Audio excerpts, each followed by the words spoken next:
SM Store, amanah dalam muamalah.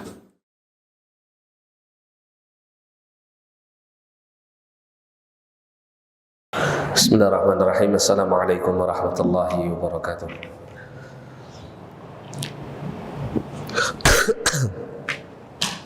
Alhamdulillahi ala ihsani wa syukrun lahu ala taufiqihi wa amtinani. Asyhadu an la ilaha illallah wahdahu la syarika lah ta'ziman li sya'ni.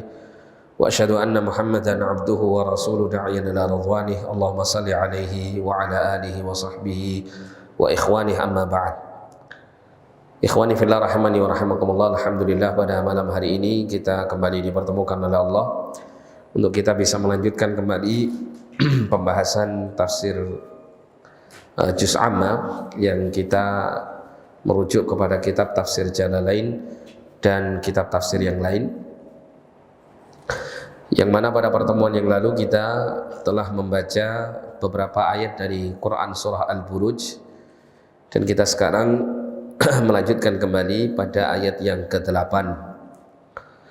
Allah Subhanahu wa taala berfirman, "Wa ma naqamu minhum illa ayyuminu billahil azizil hamid." Wa ma naqamu minhum, dan mereka tidak menyiksa orang-orang yang beriman dari kaum mereka, illa ayyuminu billahil azizil hamid, kecuali karena mereka beriman kepada Allah yang Al-Aziz, yang maha perkasa, fi mulkihi, di dalam kekuasaannya, Al-Hamid, yaitu maknanya adalah Al-Mahmud, Tuhan yang terpuji. Jadi di dalam ayat ini Allah Subhanahu wa taala mengabarkan tentang alasan mengapa Ashabul Ukhdud itu disiksa. Ya, orang-orang yang beriman dari kalangan kaumnya, ya, raja yang bengis, yang kemarin kisahnya telah kita sampaikan. Mereka disiksa dengan dilemparkan ke dalam parit yang berisi api yang sangat besar, adalah dikarenakan hanya beriman kepada Allah Subhanahu wa taala. Ya, bukan melakukan suatu bentuk pemberontakan atau melakukan satu kejahatan yang membuat raja itu marah, tapi hanya karena beriman kepada Allah Subhanahu wa taala mereka disiksa. Dan ini merupakan sunatullah, ya. Allah Subhanahu wa taala telah menjadikan sebuah ketetapan yang pasti bahwa orang yang beriman itu pasti diuji oleh Allah dan pasti ada musuhnya.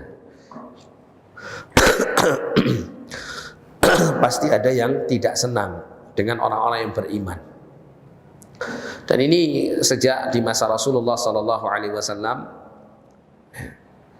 bahkan ya tentunya sebelum di masa Rasulullah, di masa umat-umat terdahulu, ketika mereka mengikuti seruan para nabi dan para rasul mereka, maka akan berhadapan dengan orang-orang yang ingkar kepada para nabi dan para rasul yang diutus di tengah-tengah mereka. Pasti akan terjadi pro dan kontra, adanya permusuhan di antara keduanya. Ini merupakan sunnatullah yang tidak bisa dihindari. Ya, karena Allah Subhanahu wa taala berkeinginan, ya, di antaranya untuk memberikan ujian kepada orang-orang beriman. Apakah mereka benar-benar jujur di atas keimanan mereka?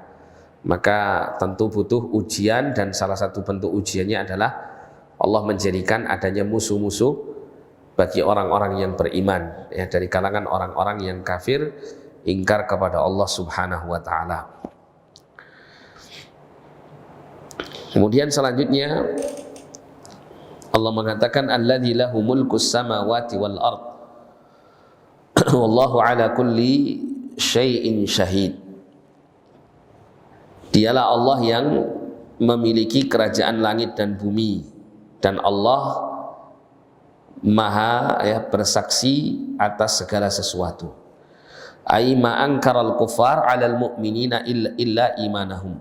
Ya, jadi disebutkan dalam tafsir Jalalain bahwasanya orang-orang kafir itu tidak mengingkari kepada orang-orang beriman kecuali karena keimanan mereka. Karena keimanan mereka ini yang menjadikan orang-orang kafir berusaha untuk memaksa mereka untuk keluar dari agama. Kalau tidak mau maka mereka akan disiksa oleh mereka, oleh orang-orang kafir ini.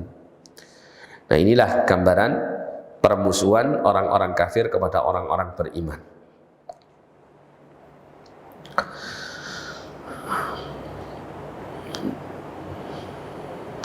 Allah mengatakan ya di dalam ayat 9 ini, wallahu ala kulli syai'in syahid, dan Allah itu maha menyaksikan segala sesuatu. Ya, para ulama menerangkan bahwa innallaha yumhilu wala yuhmil. Sesungguhnya Allah itu menunda siksaan, namun Allah tidak lalai. Ya, jadi Allah mengatakan tentang kekuasaannya. Ya, di antara kekuasaannya adalah Allah itu menyaksikan segala sesuatu. Artinya Allah menyaksikan keadaan orang-orang beriman yang disiksa oleh mereka, orang-orang zalim, orang-orang kafir ini. Namun Allah Subhanahu wa taala ya terkadang membiarkan ya orang-orang kafir ini leluasa di dalam kesesatannya. Allah membiarkan mereka, orang-orang kafir dan zalim ini tetap hidup bebas, dan terkadang Allah berikan kekayaan kepada mereka ya setelah mereka banyak melakukan kezaliman kepada orang beriman. Namun di sini bukan berarti kemudian ya ketika Allah membiarkan mereka, orang-orang yang kafir dan zalim ini hidup dalam kebebasan, bukan berarti kemudian Allah membiarkannya begitu saja. Ya, Allah memberikan tangguh kepada mereka agar siapa saja di antara mereka yang ingin bertaubat kepada Allah, maka mereka akan bertaubat. Ya. Namun bagi mereka yang ya benar-benar kokoh di atas kekufurannya, maka mereka akan menghadapi siksaan yang sangat luar biasa. Oleh karena itu penundaan azab ya bagi mereka bukan sebagai sebuah kebaikan ya, tapi justru ini adalah merupakan satu keadaan yang kelak akan menjadikan mereka benar-benar merasakan azab yang sangat pedih ya, meskipun azab itu telah ditunda oleh Allah Subhanahu wa taala. Ya bisa jadi ya ketertundaan itu Allah jadikan azab itu dikala di akhir hayat mereka. Ya, seperti ya banyak di antara raja-raja yang zalim yang kemudian Allah siksa mereka di akhir hayat mereka sebelum disiksa di hari kiamat. Seperti Raja Namrud ya, Raja Namrud yang merupakan musuh dakwahnya Nabiullah Ibrahim alaihissalam. Raja Namrud ini sebelum dia mati, Allah Subhanahu wa taala mengirimkan seekor nyamuk. Seekor nyamuk yang masuk ke dalam kepalanya. Jadi melalui hidungnya nyamuk ini masuk ke dalam kepala, dan dengan izin Allah nyamuk ini mengganggu Namrud ya, yang membuat kemudian Namrud ini merasakan sakit kepala yang luar biasa hebatnya. Ya, sampai-sampai ketika rasa sakitnya itu memuncak, maka Namrud itu mengambil ya pentungan. Pentungan tahu ya apa pentungan kalau bahasa Indonesia? Ya, alat kayu untuk memukul sesuatu gitu ya. Seperti tongkat atau yang semacamnya. Itu dipukulkan di atas kepalanya si Namrud ini. Di kepalanya sendiri.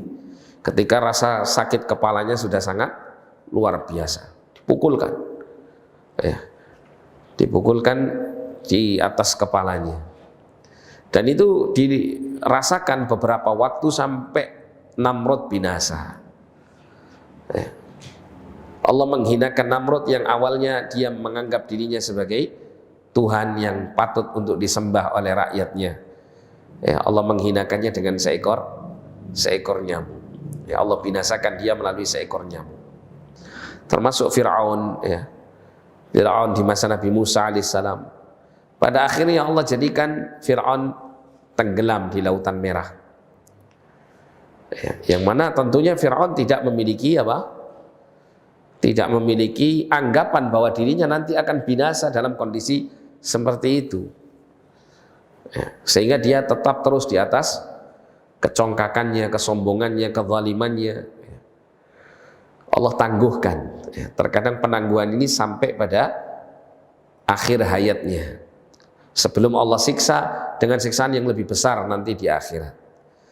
Ada juga yang sampai Allah wafatkan dalam kondisi ya tidak tampak ada tanda-tanda apa? Azab untuknya. Namun setelah kematian ya, azab yang Allah Ta'ala sediakan ini benar-benar akan dirasakan olehnya. Jadi cepat atau lambatnya azab itu tetap pada akhirnya orang-orang yang berbuat zalim dan kafir ini benar-benar akan merasakan siksaan azab tersebut. Ya, sehingga mau ditangguhkan, mau diawalkan, kedua keadaan ini adalah sama bagi orang-orang kafir. Dan Allah Subhanahu wa taala berfirman di dalam Quran surah Ibrahim ayat 42. Allah mengatakan wala tahsabannallaha ghafilan amma ya'maludz zalimun. Dan janganlah ya kamu menganggap Allah itu lalai dari apa yang dilakukan oleh orang-orang zalim. Ya. Jangan dianggap dengan Allah Subhanahu wa taala menunda azab untuk mereka orang-orang zalim ini. Kemudian ya Allah itu lalai dari keadaan atau perbuatan orang-orang zalim atas kejahatannya. Tidak. Ya. Namun Allah Subhanahu wa taala terkadang menunda azab itu agar semakin keras Allah memberikan azab untuk mereka. Allah mengatakan innama yuakhiruhum liyaumin tashkhasu fihi al-absar. Allah mengatakan sesungguhnya Allah menangguhkan mereka sampai hari yang pada waktu itu mata mereka terbelalak. Terbelalak karena takutnya dengan siksaan yang luar biasa yang tidak pernah mereka lihat dan tidak pernah mereka rasakan sebelumnya. Siksa neraka, siksaan di akhirat. Ya, ini siksa yang tentu lebih besar daripada sekedar siksaan yang diturunkan di dunia. Kemudian Allah Ta'ala mengatakan innal ladzina fatanul mu'minina wal mu'minat ay bil ihraq. Sesungguhnya orang-orang yang mereka menguji orang-orang yang beriman dari laki-laki maupun perempuan ay bil ihraq. Oh gitu. Gini aja. Ay bil ihraq, yaitu dengan ya membakar mereka orang-orang beriman laki-laki maupun perempuan karena sebab keimanan mereka. Tsumma lam yatubu, kemudian mereka tidak bertaubat. Falahum adzabu jahannam, maka bagi mereka azab jahannam bikufrihim, karena kekufuran mereka. Walahum adzabul hariq, dan bagi mereka azab yang membakar. Ai adzabu ihraqihimul mu'minin fil akhirah, yaitu maknanya di sini adalah azab azab yang diberikan kepada mereka yang membakar orang-orang beriman kelak di akhirat. Waqila, ada juga yang mengatakan fid dunya, yaitu di dunia, bi an kharajatin nar fa ahraqathum kama taqaddam. Ya, dengan api itu keluar kemudian membakar mereka sebagaimana yang telah diterangkan, yang telah lalu diterangkannya, gitu ya.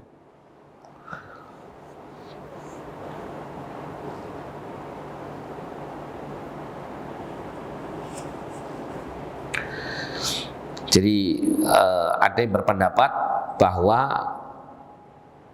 mereka diazab di neraka jahanam juga diazab di dunia. Ya, dengan tiba-tiba api itu keluar dari parit itu dan mengejar mereka yang melemparkan orang-orang beriman ke dalam parit tersebut untuk membakar mereka. Ya, mereka pun juga akan merasakan apa? Pada saat itu mereka pun juga merasakan api yang mereka buat. Ada yang berpendapat demikian.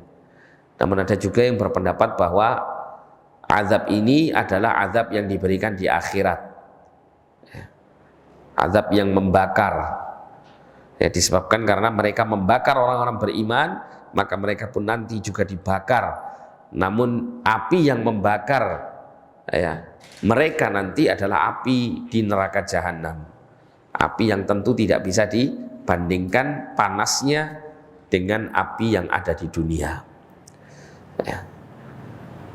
Ini azab yang sangat berat yang dirasakan oleh orang-orang yang berbuat kezaliman. Nah, di sini ya kita mendapati ada firman Allah Subhanahu wa taala, "Tsumma lam yatubu", kemudian mereka tidak bertaubat. Nah, di sini seakan-akan ada isyarat mereka yang melakukan kezaliman-kezaliman kepada orang-orang beriman ini, jika mereka bertaubat atas dosa yang mereka lakukan, maka Allah akan menerima taubatnya dan akan mengampuni dosa-dosanya. Ya, inilah luasnya rahmat Allah Subhanahu wa taala. Mungkin kalau kita yang mungkin menilai dari sisi ini, ya, kita mungkin akan sulit memberikan maaf kepada orang-orang yang melakukan kezaliman yang luar biasa ini kepada orang-orang beriman. Kita mungkin beranggapan bahwa mereka ini sudah sangat layak untuk dibakar di neraka. Sudah sangat-sangat pantas untuk tidak diterima taubat mereka. Ya. Yang pantas untuk mereka adalah siksaan yang sangat pedih. Itu mungkin pendapat kita. Namun kalau kita melihat bagaimana luasnya rahmat Allah Subhanahu wa taala, maka Allah bisa saja menerima taubat mereka apabila mereka bertaubat atas dosa-dosa mereka. Nah, sehingga ya di sini menggambarkan bagaimana luasnya ampunan Allah dan selayaknya bagi orang-orang yang telah melakukan banyak perbuatan dosa, termasuk di sini adalah kezaliman kepada sesama makhluk, hendaklah dia tidak berputus asa dari rahmat Allah. Allah Ta'ala berfirman dalam Quran surah Az-Zumar ayat 53, "Qul ya ibadiyalladzina asrafu ala anfusihim", katakan wahai Muhammad kepada hamba-hambaku yang mereka telah melampaui batas ya, terhadap diri mereka sendiri, "La taqnatu min rahmatillah", janganlah kalian itu berputus asa dari rahmat Allah. Ya, jangan kalian berputus asa dari rahmat Allah. Sebesar apapun dosa yang dilakukan oleh seorang hamba, ingat bahwa Allah itu maha mengampuni dosa-dosa manusia. Rahmatnya sangat luas. Kata Allah selanjutnya, "Innallaha yaghfirudz dzunuba jami'a", sesungguhnya Allah itu mengampuni semua dosa. Kata-kata jami'an di sini mencakup semua keseluruhan bentuk dosa. Ya, sampai dosa syirik, dosa kufur yang merupakan dosa yang paling besar, yang mana seseorang manakala dia mati dengan membawa dosa ini tidak akan diampuni oleh Allah selama-lamanya. Manakala dia masih hidup dalam kondisi dia bertobat dari dosa seperti ini, Allah tetap akan menerima dan mengampuni dosa-dosanya. Ya, Allah akan menerima taubat dan mengampuni dosa-dosanya. Karena Allah mengatakan, "Innallaha yaghfirudz dzunuba jami'a", sesungguhnya Allah mengampuni semua dosa-dosa. "Innahu huwal ghafurur rahim", sesungguhnya Dia adalah Tuhan yang Maha Pengampun lagi Maha Penyayang. Ya, contoh yang sangat tampak di sini ya tentang Allah Subhanahu wa taala sebagai Tuhan yang menerima taubat hambanya adalah kisah yang diceritakan oleh Nabi SAW dalam hadis yang diriwayatkan oleh Abu Sa'id Sa'ad bin Malik bin Sinan Al-Khudri radhiyallahu anhu mengenai kisah pembunuh 100 nyawa gitu ya. Dikisahkan dalam hadis yang panjang, ada orang itu membunuh 99 nyawa, kemudian dia bertanya kepada orang-orang, ya, siapakah orang yang paling alim di atas muka bumi ini? Maka kemudian ditunjukkan kepada seorang abid, seorang ahli ibadah. Nah, seorang ahli ibadah ini karena minim ilmu, maka dia berfatwa tanpa dasar ilmu. Ketika si pembunuh 99 nyawa ini bertanya, ada orang yang telah membunuh 99 manusia gitu ya. Ya, dia mengatakan, "Innahu qatala tis'atan wa tis'ina nafsan fahal lahu min taubatin", sesungguhnya ada orang yang telah membunuh 99 nyawa, maka apakah bagi dia ini kesempatan untuk bertaubat? Maka si ahli ibadah ini karena minimnya ilmu, dia mengatakan lah, dia tidak bisa bertaubat. Maka yang terjadi faqatalahu fakammala bihi mi'atan. Maka si pembunuh 99 nyawa ini membunuhnya sehingga sempurna pembunuhan ini menjadi 100 nyawa. Namun si pembunuh 100 nyawa ini masih yakin dengan luasnya ampunan Allah. Dia masih menginginkan untuk bertaubat dan mencari, gitu ya, mencari siapa yang bisa membimbing dia dari kalangan orang alim yang bertaubat kepada Allah, yang bisa mengantarkan dia untuk bertobat kepada Allah Subhanahu wa taala. Maka dia bertanya kembali kepada orang-orang sampai kemudian ditunjukkan kepada seorang yang benar-benar alim. Jadi dia terus berusaha, ya. Terus berusaha. Dia tidak putus asa. Ketika dia mendapati orang yang keliru, dia tidak putus asa. Dia tetap mencari.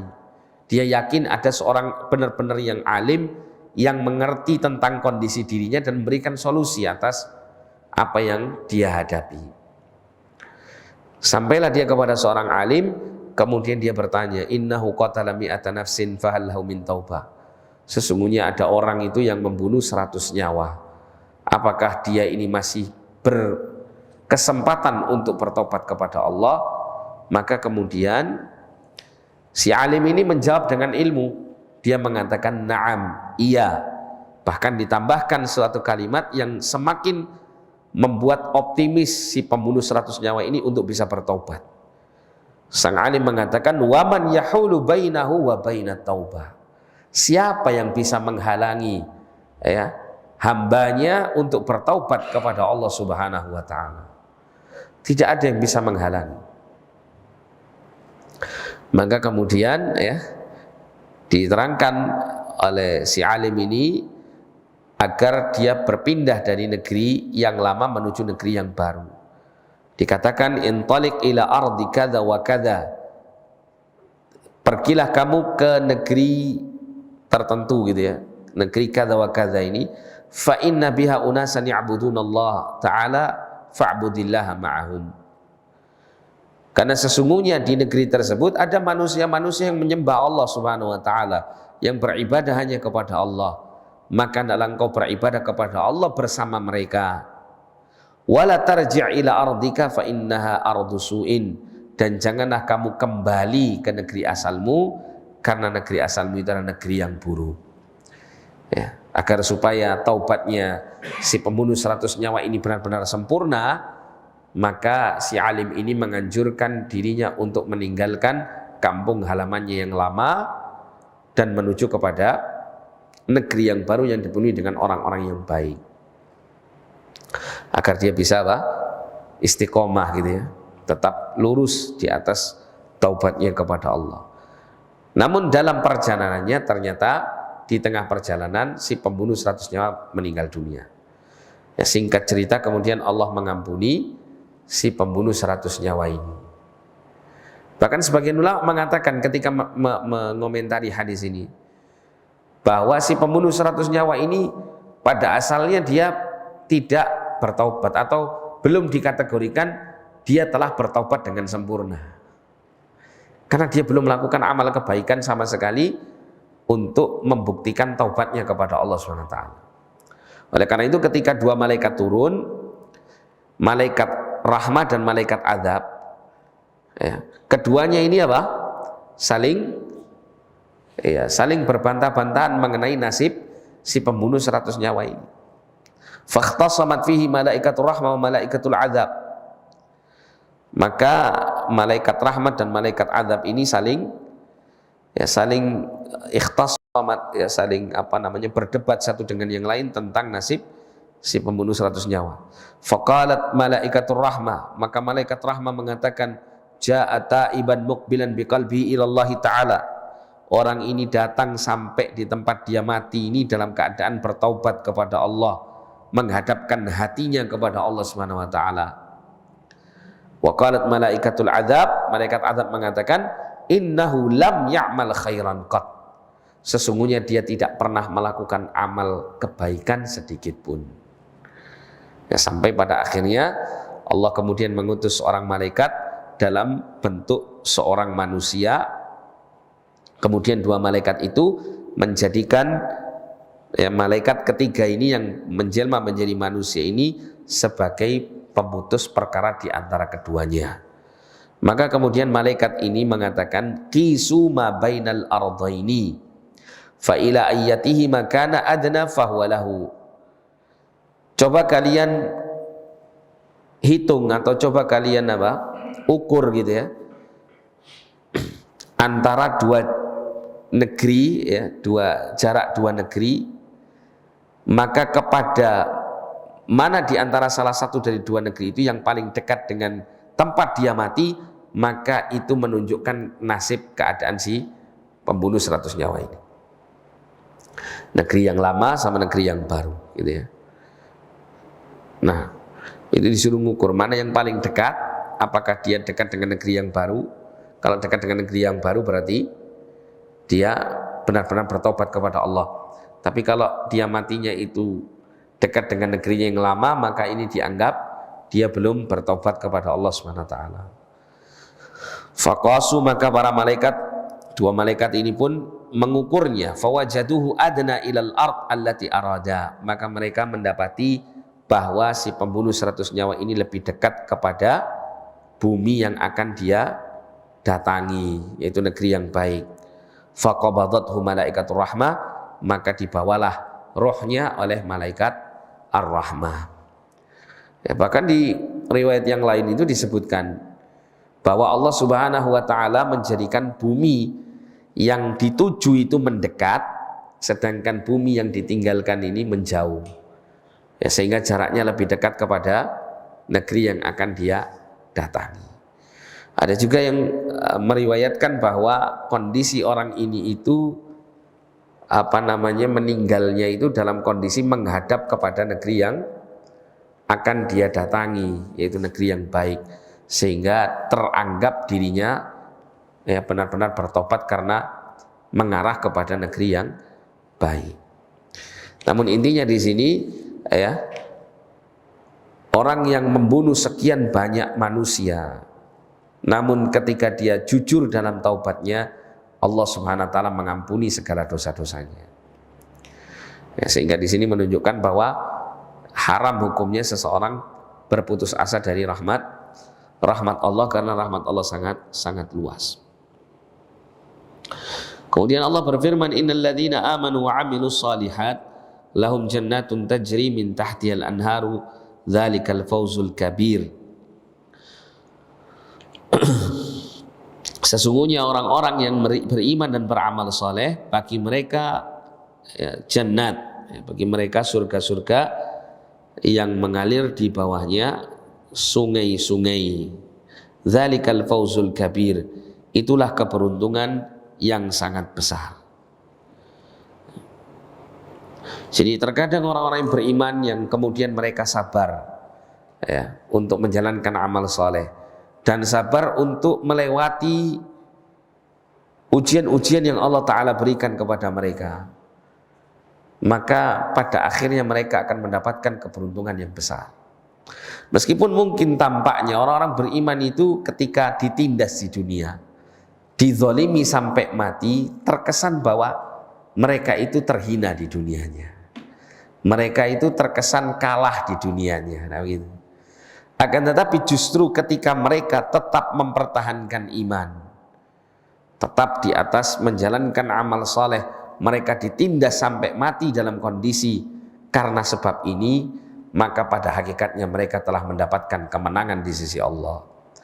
Dan memang Allah Subhanahu wa taala kehendaki seperti itu. Seperti ashabul ukhdud ini, orang-orang yang dilemparkan ke dalam parit yang berapi karena sebab keimanan mereka kepada Allah Subhanahu wa taala. Apakah yang dilemparkan ke dalam api ini mereka adalah orang-orang yang kalah? Tidak.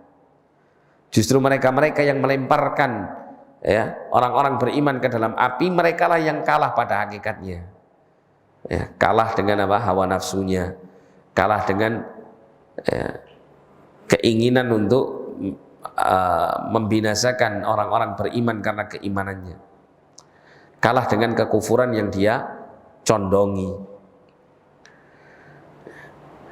Sehingga meskipun kelihatannya tampak di dunia mereka mendapatkan kemenangan, tapi pada akhirnya mereka akan mendapatkan kesengsaraan. Orang-orang beriman yang awalnya kelihatan sengsara, bahkan terkesan merugi karena kematian yang demikian sadisnya, akan tetapi kelak di akhirat mereka adalah orang-orang yang paling beruntung. Jadi hakikat kemenangan itu dan kekalahan itu dilihat dari kehidupan akhirat, bukan di dunia. Bukan di dunia. Tapi dilihat dari apa? Kehidupan di akhirat. Karena kalau misalnya ukuran kemenangan dan kekalahan itu di dunia, maka tentu kemenangan yang diperoleh akan sia-sia, kekalahan yang diperoleh di dunia ini tentu sebuah kekalahan yang ringan.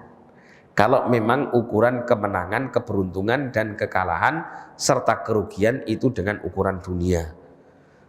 Tapi kalau ukurannya kehidupan akhirat, maka hakikat kemenangan dan kekalahan itu benar-benar bisa dirasakan.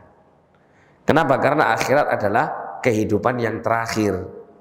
Manakala dinyatakan di kehidupan akhirat itu dia termasuk golongan al-fauzul kabir, mendapatkan keberuntungan yang besar, kemenangan yang besar, berarti dia benar-benar menang dengan apa? Dengan mendapatkan kenikmatan Allah Subhanahu wa taala di surga. Tapi ketika mereka ini di akhirat dinyatakan kalah, dinyatakan rugi, dinyatakan binasa, nah maka ini kebinasaan yang hakiki. Karena tidak akan ada lagi kebinasaan setelah itu, dan kemudian kehancuran setelah itu dengan kehancuran yang disertai azab yang sangat pedih selain daripada kehidupan akhirat.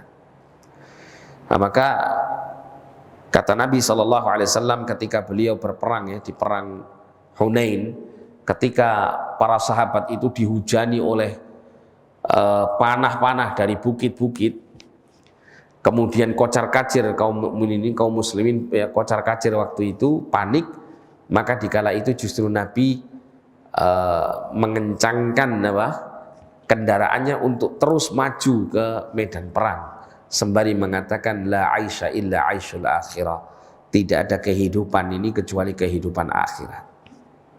Jadi tolak ukurnya orang beriman itu sukses dan ruginya adalah dikala di akhirat, bukan di dunia. Karena dunia ini akan dilalui. Ketika seseorang di dunia rugi atau seseorang di dunia beruntung, itu semuanya semu. Karena kerugian yang dirasakan itu tidak lama, keberuntungan pun juga tidak akan lama. Namun hakikat daripada keberuntungan dan kerugian hidup adalah ketika dia di dalam kehidupan akhirat. Oleh karena itu Allah SWT mengatakan, innal ladzina amanu wa 'amilus solihati lahum jannatun tajri min tahtihal anharu dzalikal fawzul kabir. Sesungguhnya orang-orang yang beriman dan beramal saleh bagi mereka surga yang mengalir di bawahnya sungai-sungai, yang demikian itu merupakan keberuntungan yang besar. Ya Allah katakan keberuntungan yang besar, menunjukkan bagaimana besarnya kenikmatan di surga Allah Subhanahu wa taala. Kemudian Allah mengatakan inna batsya rabbika bil kuffar lasyadid bihasabi iradatihi. Jadi sesungguhnya azab Rabbmu terhadap orang-orang kafir itu benar-benar sangat keras sesuai dengan kehendaknya, sesuai dengan kehendak Allah Subhanahu wa taala. Di sini Allah Subhanahu wa taala memberikan ancaman keras kepada orang-orang kafir, kepada orang-orang yang berbuat zalim, bahwa Allah memberikan azab yang sangat besar, yang sangat keras kepada mereka. Yang mana azab yang Allah Ta'ala berikan tentu tidak bisa digambarkan betapa dahsyat dan betapa pedihnya azab tersebut. Jika seseorang itu diberikan azab di dunia saja sudah sedemikian mengerikannya gitu ya, azab di dunia ini, lah apalagi kemudian manusia diazab di akhirat. Tentu ini akan jauh lebih mengerikan, jauh lebih membuat hati itu merasa sesak karenanya. Ya, karena sebab takutnya kepada azab yang sangat besar. Nah, setelah Allah SWT menyebutkan ancaman, maka kemudian Allah mengatakan innahu huwa yubdi'u wa yu'id. Allah mengatakan innahu huwa yubdi'u. Sesungguhnya dialah Allah yang memulai yubdi'ul khalqa, yang memulai penciptaan, wa yu'id, dan mengulangi penciptaan itu. Fala yu'jizuhu ma yurid, maka tidak ada yang bisa melemahkan Allah atas apa yang Allah Ta'ala inginkan. Ya. Jadi ketika Allah menginginkan untuk membangkitkan kembali manusia di kehidupan akhirat, tidak ada satupun dari selain Allah yang mampu untuk mencegahnya. Ya. Sehingga ketika Allah menetapkan bahwa pasti akan terjadi hari kiamat, itu benar-benar pasti. Kenapa? Karena tidak ada satupun pihak-pihak yang mampu menghalangi Allah untuk menegakkan hari kiamat, untuk mengembalikan penciptaan yang sebelumnya telah dibinasakan dikala manusia dibangkitkan pada kehidupan akhirat.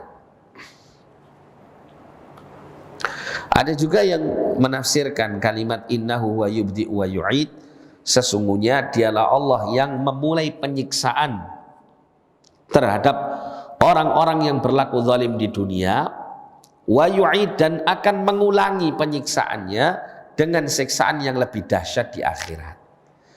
Jadi orang yang zalim itu, ya, Allah memberikan siksaan di dunia sebagai permulaan, gitu ya.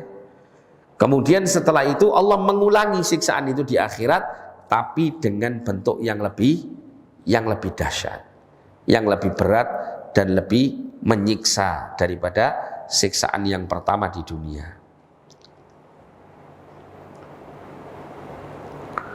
Jadi dua maknanya. Ada yang bermakna innahu wa yubdi'ul khalqa wa yu'id. Ya.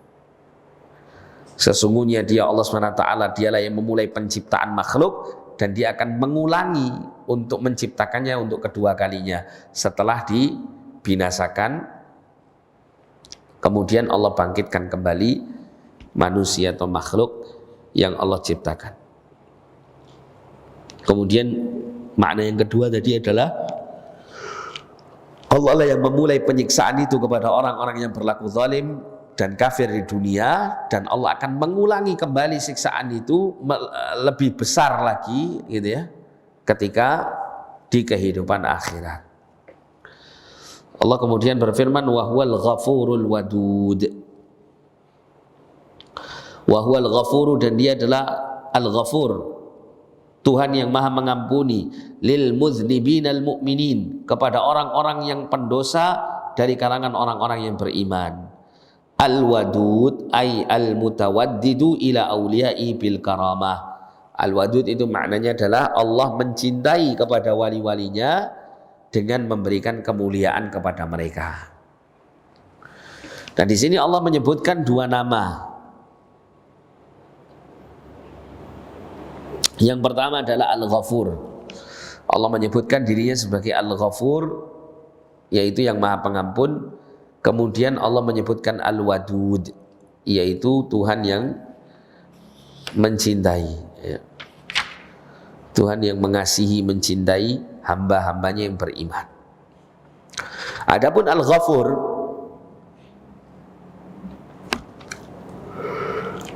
Al-Ghafur ini diambil dari kata maghfirah, yang artinya maghfirah itu menutupi dan melindungi. Maghfirah itu menutupi dan melindungi. Artinya adalah ketika seseorang itu mendapatkan maghfirah, ampunan dari Allah, berarti Allah saat itu menutupi aib-aib dosanya dan mengampuni atau melindungi dari pengaruh-pengaruh dosa yang dilakukannya tersebut. Karena dosa itu memberikan efek ya, memberikan efek buruk di dunia maupun di akhirat. Nah, ketika seseorang mohon ampun kepada Allah dan Allah mengampuninya, maka aib dosanya tersebut ditutup sehingga tidak akan tampak di hadapan manusia. Yang kedua adalah Allah melindungi dia dari efek dosa tersebut, baik di dunia maupun di akhirat. Ya, yaitu berupa azab yang Allah Ta'ala jauhkan orang yang diampuni ini darinya. Dan al-maghfirah ini diambil juga atau memiliki satu makna ya dengan kata al-mighfar.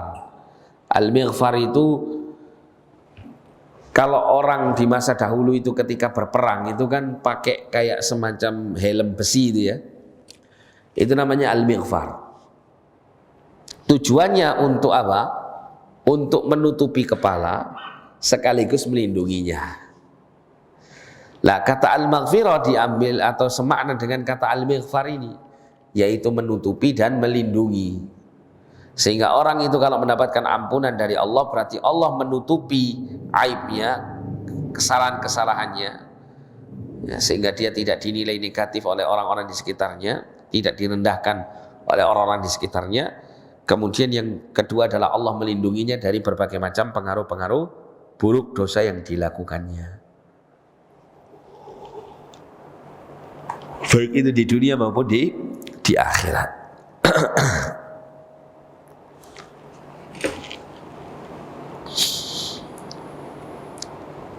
Nah, kemudian Allah juga menyebutkan dirinya Al-Wadud, yaitu yaitu Allah yang mencintai orang-orang yang beriman kepadanya. Nah, sehingga di sini gabungan antara Al-Ghafur dan Al-Wadud ini menunjukkan bahwa orang yang dia itu manakala bertobat kepada Allah, mohon ampun kepada Allah, itu pasti akan dicintai oleh Allah. Ada sebagian anggapan orang, kalau orang itu sudah pernah melakukan dosa, terutama dosa-dosa besar, kemudian dia bertobat kepada Allah, maka Allah mengampuni dosanya, tapi tidak mencintainya. Ada yang berpendapat demikian. Ya, di tengah masyarakat kita ada yang mungkin berprasangka demikian, sehingga dia menganggap dirinya hina. Karena sebab apa? Dia pernah melakukan dosa di sisi Allah Subhanahu wa taala dan dia menganggap bahwa dirinya tidak dicintai oleh Allah. Nah, maka ini anggapan yang tidak benar. Justru orang itu ketika dia bertaubat kepada Allah, mendapat ampunan Allah, maka dikala itu dia dicintai oleh Allah Subhanahu wa taala. Ya. Karena Nabi SAW bersabda, "Allahu asyaddu farhan bi taubati 'abdihi hina yatubu ilaihi min ahadikum kana 'ala rahilatihi bi ardi falatin." Allah itu benar-benar sangat bergembira dengan taubatnya hambanya ketika dia bertaubat kepada Allah, ya, daripada salah seorang di antara kalian yang memiliki tunggangan, berada di atas tunggangannya bi ardi falatin, di satu tanah yang luas, padang pasir yang luas. Fanfalatat minhu, maka kemudian hewan tunggangannya itu lari meninggalkannya. Sedangkan wa 'alaiha ta'amuhu wa syarabuhu, sedangkan makanan, minuman, ya perbekalan untuk dia melakukan perjalanan jauh ini itu berada di unta tersebut. Fa'ayisa minha, maka dia pun putus asa, ya, darinya. Fa'ata syajaratan, maka dia mendatangi sebuah pohon. Fattaja'a fi dhilliha, kemudian dia duduk di bawah naungannya. Qad ayisa min rahilatihi, sungguh dia telah berputus asa dari meraih atau mendapatkan hewan tunggangannya tadi. Fabanainahu kadzalik, ketika dia dalam kondisi putus asa seperti itu, idza huwa biha qa'imatan indahu, tiba-tiba unta atau kendaraannya tersebut yang membawa perbekalannya itu sudah berdiri di sampingnya, kembali gitu ya. Fa akhadha bi khitamiha, kemudian dia pun segera mengambil tali kekangnya, tali kendalinya, khitam. Tsumma qala, sembari dia mengatakan min syiddatil farah, karena saking bahagianya dia mengatakan Allahumma anta abdi wa ana rabbuka. Ya Allah, sesungguhnya engkau itu adalah hambaku dan aku adalah Tuhanmu. Kenapa kok bisa sampai salah? Akhta' min syiddatil farah. Ya, dia keliru menyebut kalimat ini dikarenakan saking gembiranya dirinya. Nah, Allah lebih gembira lagi daripada orang yang begini. Ya, ketika hambanya bertobat kepada Allah, sehingga menunjukkan bahwasanya orang yang banyak bertobat kepada Allah itu adalah orang yang senantiasa dicintai oleh Allah Subhanahu wa taala. Kemudian Allah mengatakan Dzul Arsyil Majid. Dzul Arsyil Majid.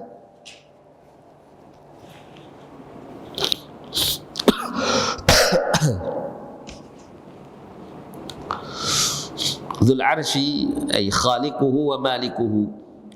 Pemilik arsy maksudnya adalah penciptanya dan penguasanya. Al-Majidu ay birraf'i, yaitu dengan rafa', yaitu dengan dhammah. Ya, kata Al-Majid itu akhir harakatnya adalah dhammah, Al-Majidu. Jadi kalau Al-Majidu itu sifat Al-Majidu itu kembali kepada pemilik arsy, pencipta dan penguasanya, itu Allah Subhanahu wa taala.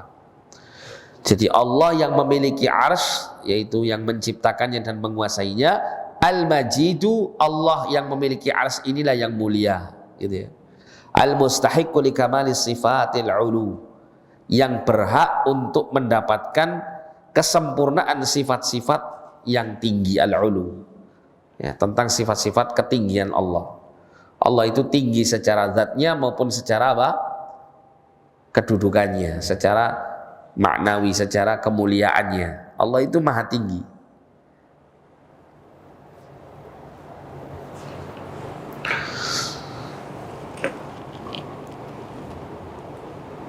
Jadi di antara prinsip Ahlussunnah wal Jamaah, ya, kita wajib mengimani, ya, sebagai Ahlussunnah wal Jamaah wajib mengimani bahwa Allah Subhanahu wa taala itu memiliki arsy. Arsy itu singgasana, dan ini hakiki, ya. Makhluknya adalah makhluk yang hakiki, dan arsy ini makhluk. Ya, kalau Anda ditanya apa arsy Allah itu makhluk atau bukan, jawab dengan tegas makhluk. Ya. Karena tidak ada, ya, selain Allah Subhanahu wa taala yang menjadi khalik selain Dia Subhanahu wa taala. Nah, arsy ini adalah makhluk ciptaan Allah. Dan arsy ini adalah makhluk yang sangat besar. Dalam hadis Nabi SAW diceritakan perbandingan arsy dengan kursi Allah. Nabi mengatakan, "Mas samawatu sab'u fil kursi illa kahalqatin mulqatin bi ardi falatin." Tidaklah langit yang 7 dibandingkan dengan kursi Allah kecuali seperti cincin yang dilemparkan di padang pasir. Cincin itu langit dan bumi, sedangkan padang pasir yang luas adalah kursi Allah SWT. Apa yang dimaksud dengan kursi Allah? Menurut Ibnu Abbas, kursi itu adalah maudhi'u qadamaillah, tempat di mana Allah meletakkan kakinya. Ini jangan dibayangkan, Pak, ya, seperti raja atau manusia yang meletakkan kakinya di atas sesuatu.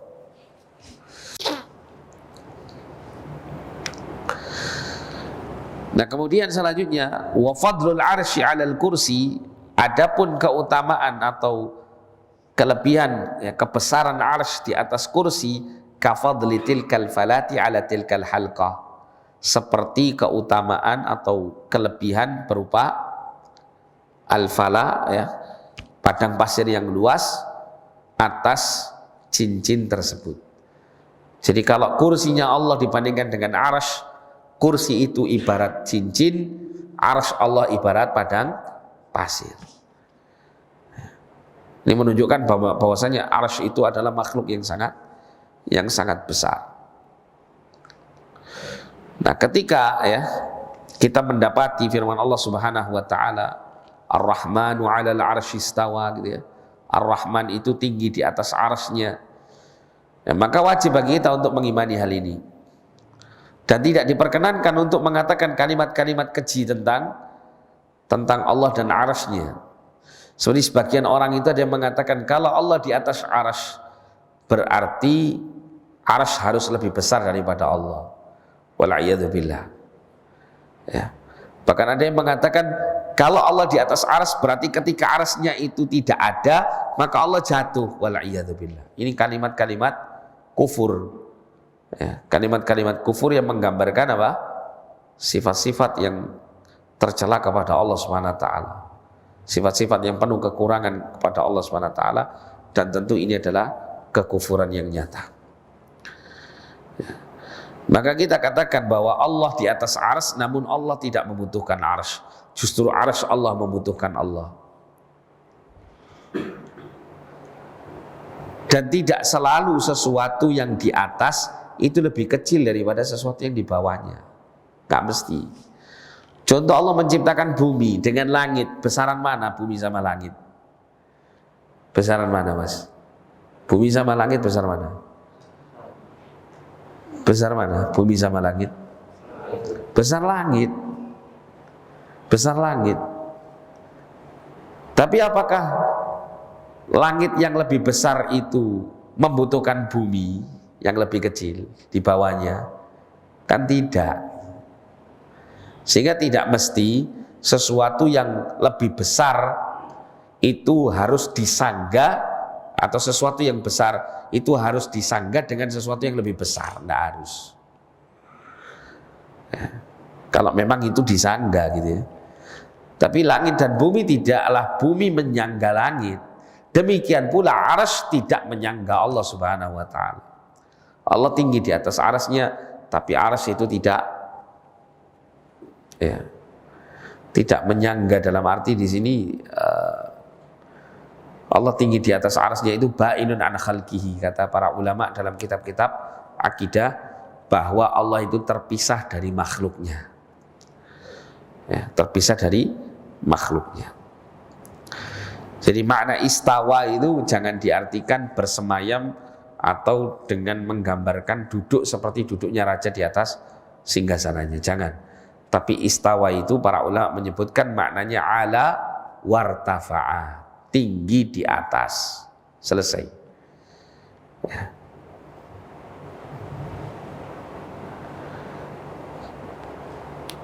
Ya, kita wajib untuk mengimani bahwasanya arsy Allah adalah makhluk, dan arsy Allah SWT adalah makhluk yang sangat besar. Bahkan diceritakan Nabi SAW tentang kaitannya dengan malaikat yang menjadi pemikul arsy-Nya, pemikul arsy-Nya Allah SWT. Nabi mengatakan, "Udzina li an uhadditsa an malakin min malaikatillahi min hamalatil arsy."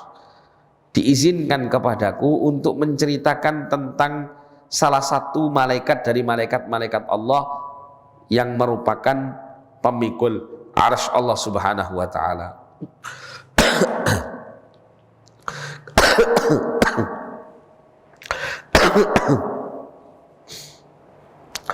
Kata Nabi SAW, innama baina syahmati udhunihi ila atiqihi masiratu 700 amin.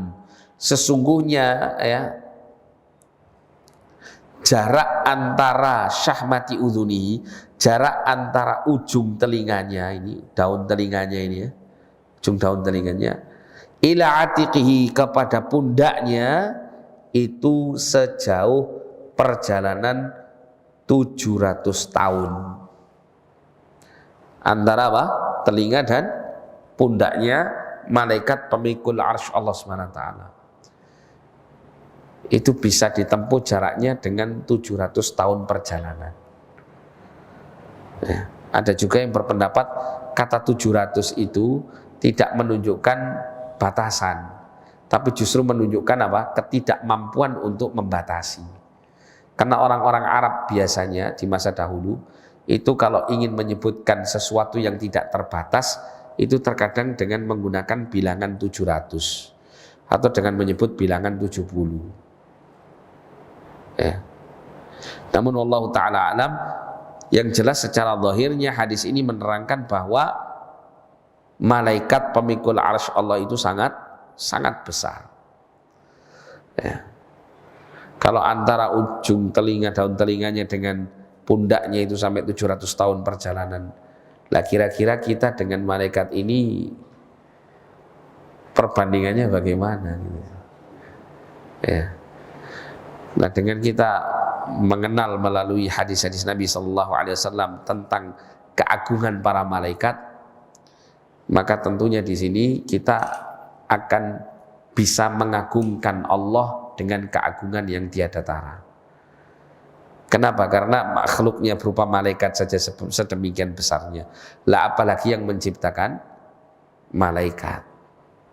Ya, tentu jauh-jauh lebih besar ya daripada para malaikat ini. Kemudian Allah mengatakan fa'alul lima yurid. Fa'alul lima yurid. Allah itu mengerjakan apa? Atau maha kuasa berbuat apa yang Dia kehendaki.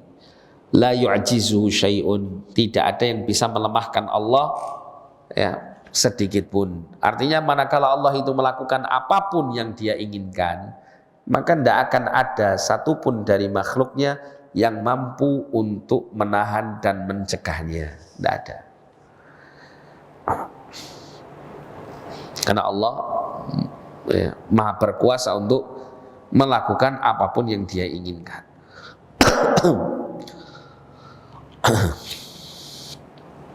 Nah, dan dengan kita meyakini hal ini, fa'alul lima yurid, maka tentunya kita akan memperkuat ketawakalan kita kepada Allah. Karena Allah itu Tuhan yang berkuasa untuk melakukan apapun yang Dia inginkan. Ya, hendaklah kita dengan merenungi ayat ini kita sampai pada kesadaran di mana kita ini adalah hamba yang sangat lemah, yang sangat butuh dengan pertolongan Allah Subhanahu wa ta'ala.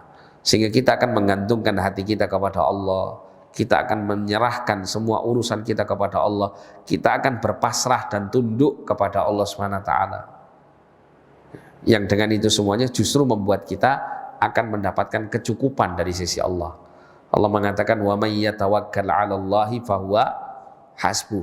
Barang siapa yang bertawakal kepada Allah, maka Allah akan mencukupinya. Allah akan memenuhi ya, hajat dan keperluannya. Manakala kita mengetahui bahwa Allah itu melakukan segala apa yang Dia inginkan, tidak ada penghalang sama sekali, dan tidak ada satupun yang bisa melemahkannya, maka ini menunjukkan betapa kuasa dan perkasanya Allah Subhanahu wa ta'ala. Sehingga segala sesuatu yang kita takuti, hendaklah kita memohon perlindungan kepadanya Subhanahu wa ta'ala. Ya. Kemudian setelah itu Allah mengatakan hal ataka hadithul junud. Sudahkah datang kepadamu berita kaum-kaum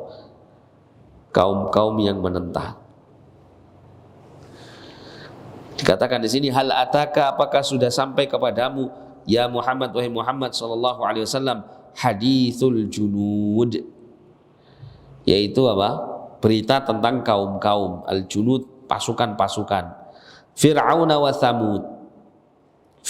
Thamud ay badalun minal junud wastaghna bi dzikri fir'auna an atba'ihim wa hadithihim annahum ahlaku bi kufrihim wa hadha tanbihun liman kafara bin nabi sallallahu alaihi wasallam wal Qur'an lihat ta'idhu ya. Jadi kata-kata Fir'aun dan Thamud ini badal, pengganti dari al-junud ya, sehingga maksudnya adalah wahai Muhammad, apakah tidak sampai kepadamu kisah para tentara yang dimaksud adalah Fir'aun dan Thamud ini?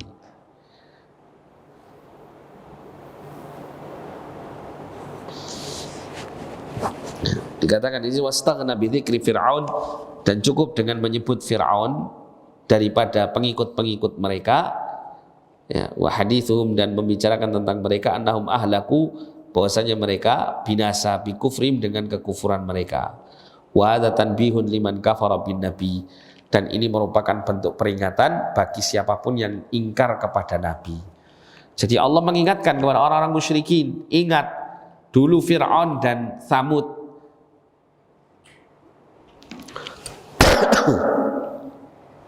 Dua golongan yang memiliki pengikut yang sangat banyak, pendukung yang sangat kuat. Akan tetapi kedua-duanya dibinasakan oleh Allah Subhanahu wa ta'ala beserta seluruh pengikut-pengikutnya. Sehingga di sini ada peringatan untuk orang-orang musyrik agar supaya mereka tidak ingkar kepada Nabi Sallallahu Alaihi Wasallam dan Al-Quran, agar supaya mereka bisa mengambil ibrah pelajaran darinya. Namun yang terjadi, Allah katakan balil ladzina kafaru fi takdzib ay bima dzakara. Akan tetapi mereka orang-orang kafaru yang kafir fi takdzib selalu mendustakan. Orang-orang kafir ini suka mendustakan bima dzakara dengan apa yang telah disebutkan tadi, mengenai apa, siksaan Allah yang pedih, atau mengenai kenikmatan surga gitu, atau mengenai keadaan orang-orang kafir di masa dahulu yang dibinasakan oleh Allah Subhanahu wa taala, yaitu diantaranya dicontohkan Fir'aun dan kaum Tsamud. Justru orang-orang kafir mendustakan itu semuanya. Wallahu min waraihim muhit, dan Allah itu mengepung mereka dari belakang mereka. Artinya la asima lahum minhu, tidak ada seorang pun yang bisa menyelamatkan mereka dari azab Allah Subhanahu wa taala. Allah mengepung kondisi mereka. Allah mengawasi mereka. Allah ketika mengazab mereka, maka tidak akan ada satupun yang bisa menolong mereka dari azab. Bal huwa Qur'anun Majid ay azim.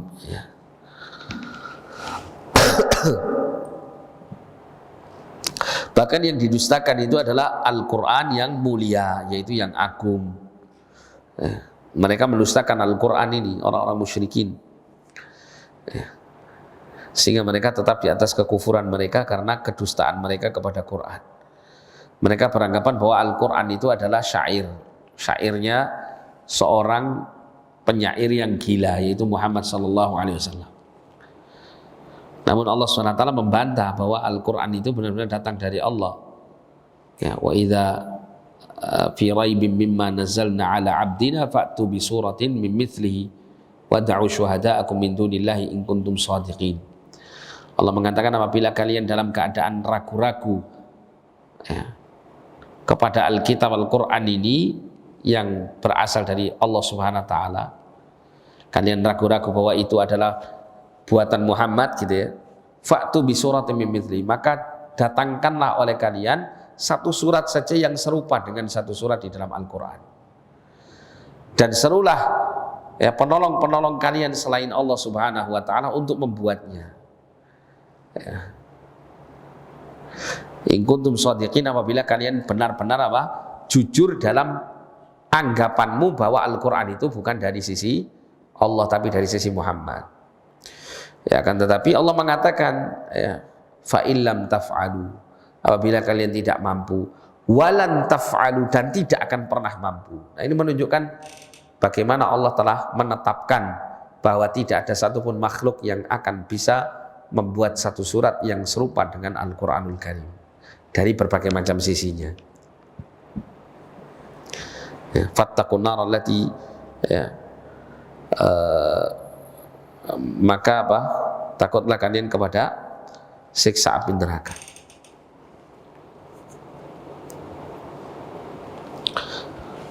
Fattaqun nar allati u'iddat lil kafirin, yang disediakan bagi orang-orang kafir. Kemudian Allah mengatakan fi lauhin, di dalam lauh, au huwa fil hawa, huwa fil hawa, fauqa as-sama is-sabi'ah. Jadi lauh ini, atau lauh itu seperti lembaran gitu ya, lauh atau papan itu berada di langit, tepatnya di atas langit yang 7, di atas langit yang 7, lauh ini. Mahfuzin biljar dengan menjer atau mengkasrohkan kata harokat terakhir dari kata mahfuzin gitu ya. Ini sebagai sifat untuk lauhin, fi lauhin mahfuzin, di dalam lauh papan yang terjaga, mahfuz yang terjaga. Terjaga dari apa? Minasyayatin, dari syaitan-syaitan. Wa min taghyiri syai'in minhu, dan terjaga dari berbagai macam bentuk-bentuk perubahan ya padanya. Ya, pengubahan-pengubahan pada Al-Quran ini tidak akan ada atau tidak akan pernah terjadi gitu ya. Kalaupun ada yang melakukan bentuk-bentuk perubahan ini, maka sudah bisa dipastikan bahwa itu adalah perubahan-perubahan. Bisa dipisah mana yang murni dari Al-Quran dan mana yang menjadi perubahan-perubahan atau penambahan-penambahan dan pengurangannya. Dikatakan di sini tuluhu ma bainas sama'i wal ard. Ya, panjangnya itu antara langit dan bumi. Wa arduhu, dan luasnya ma bainal masyriqi wal maghrib, yaitu antara timur dan barat. Wa huwa min durratin bayda'a fa innahu qalahu Ibnu Abbas radhiyallahu taala anhuma. Dikatakan bahwa Lauhul Mahfuz ini itu dari durrah bayda, dari intan yang berwarna putih, dari intan yang berwarna putih. Ini adalah pendapat yang disampaikan oleh Ibnu Abbas radhiyallahu taala anhuma mengenai fisik Lauhul Mahfuz. Ya, jadi menurut Ibnu Abbas panjangnya itu sepanjang langit dan bumi, antara langit dan bumi. Kemudian luasnya itu antara timur dan barat. Ya, ini menunjukkan bagaimana makhluk yang bernama Lauh Mahfuz ini adalah makhluk yang sangat besar, karena tercatat segala sesuatu di dalamnya, termasuk Al-Quranul Karim. Ya.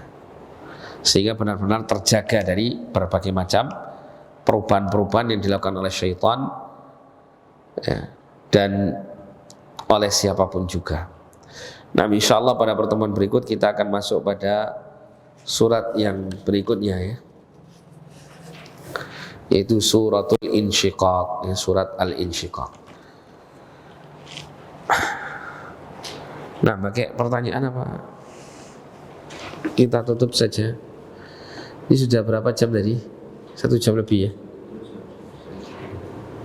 Nah, kita tutup saja, ya. Kita tutup dengan doa kafaratul majelis. Kurang lebihnya saya mohon maaf. Subhanakallahumma bihamdika asyhadu an la ilaha illa anta astaghfiruka wa atubu ilaik. Sallallahu ala nabiyina Muhammadin wa ala alihi wa sahbihi wasallam. Wa akhiru da'wana alhamdulillahi rabbil alamin. Wa lafa minkum. Assalamualaikum warahmatullahi wabarakatuh.